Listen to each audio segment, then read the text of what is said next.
افسانه چند وظیفگی. چرا اولویت‌های کمتر سبب بهبود کارها می شود؟ واژه اولویت از دیرباز به معنای رایج امروز آن نبوده است. گرگ مکیون در پرفروشترین کتاب خود اصل گرایی تاریخچه پرفراز و نشیب این واژه و دگرگونی معنای آن را در طول زمان شرح داده است. پاراگرافی از این کتاب را با هم می‌خوانیم. واژه اولویت در دهه 1400 وارد زبان انگلیسی شد. آن زمان این کلمه مفرد و به معنی اولین یا مقدم بود. این واژه تا 500 سال بعد به همین شکل مفرد باقی ماند.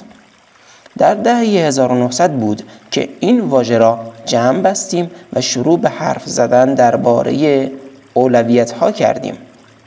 ما بی هیچ منطقی فکر کردیم که با تغییر این واژه می توانیم واقعیت را عوض کنیم، طوری که بتوانیم چند اولین داشته باشیم. مردم و شرکت ها از روی عادت این کار را انجام می دهند. رهبر یک شرکت از تجربه خود در شرکتی می گفت که اولویت های 1، 2، 3، 4 و 5 داشتند. چند اولویت یعنی چیزهای زیادی در اولویتند، ولی عملاً چیزی در اولویت نیست. گرگ مکیون، اصل گرایی. افسانه چند وظیفگی. بله، ما می توانیم در آن واحد 2 کار متفاوت انجام دهیم. مثلا تماشای تلویزیون حین آشپزی یا پاسخ دادن به ایمیل هنگام مکالمه تلفنی. ولی نمی توانیم همزمان روی 2 فعالیت تمرکز کنیم. چند وظیفگی مغز شما را وادار می کند خیلی سریع از فعالیتی به فعالیت دیگر بپرد. اگر مغز بدون از همگسیختگی و شاخه به شاخه پریدن می توانست از کاری به کار دیگر منتقل شود، مشکلی نبود. ولی مشکل اینجاست که نمی تواند. چند وظیفگی باعث می شود هر بار که از شاخه‌ای به شاخه‌ای دیگر می پرید توان فکری آن را بدهید. در روانشناسی به این غرامت ذهنی هزینه سویچینگ گفته می شود. هزینه سویچینگ وقفه‌ای در عملکرد مغز است که آن را هنگام معطوف کردن توجه از یک فعالیت به فعالیت دیگر تجربه می کنیم. مطالعه‌ای در سال 2003 در نشریه جهانی مدیریت اطلاعات نشان داد عموم افرادی که هر 5 دقیقه به طور میانگین ایمیل خود را بازبینی می کنند، بعد از انجام این کار تقریباً 64 ثانیه طول می کشد تا دوباره به فعالیت قبلی خود بازگردند. به عبارتی ما سر بررسی ساده ایمیل از هر 6 دقیقه 1 دقیقه اش را هدر می دهیم.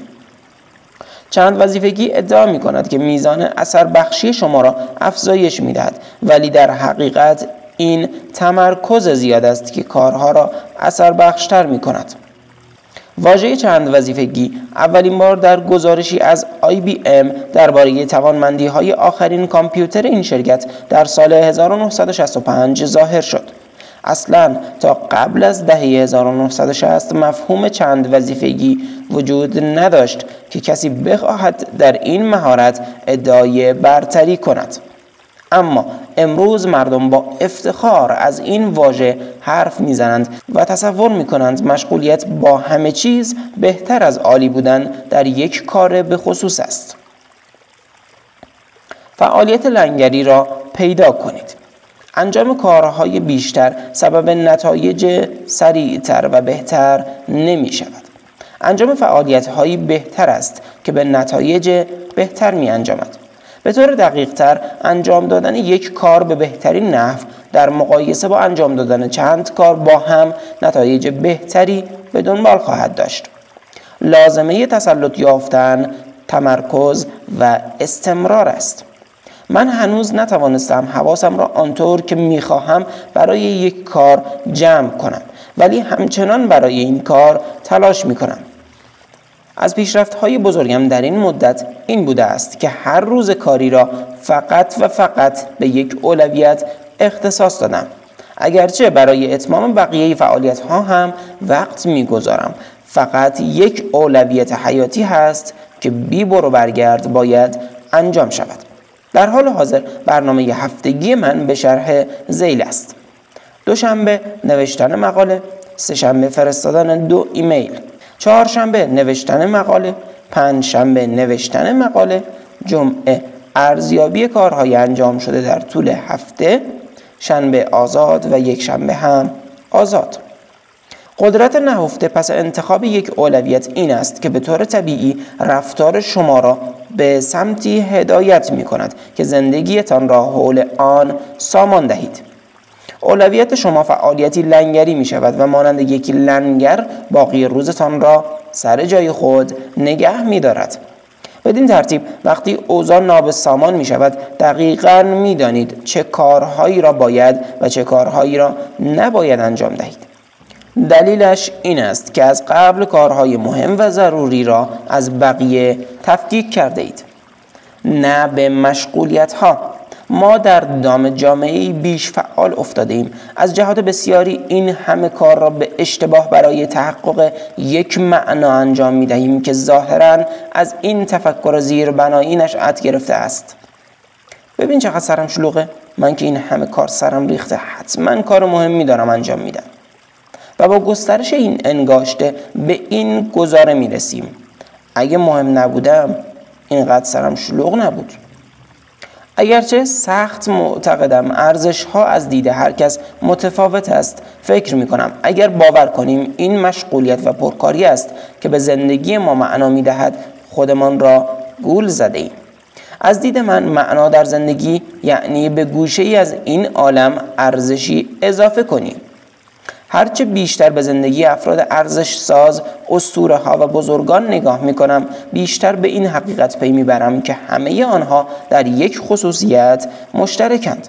آنهایی که ارزش بیشتری به این دنیا اضافه می کنند همانها هستند که به نگفتنها تمایلی حیرت انگیز دارند. نگفتن به هر چیزی که آنها را از تنها اولویت زندگیشان باز می دارد. به نظر من ما باید به مشغولیت ها نه و به تعهد در شاخه تخصصی خود آری بگوییم. می خواهید در چه کاری استاد شوید؟ آن اولویتی که زندگی شما را همانند لنگری سر جایش نگه داشته کدام است؟ اولویتی که دغدغه روزها و شبهای شماست کدام است؟ اگر به چیزی متعهد نباشید همه چیز مایه حواس پرتی شما خواهد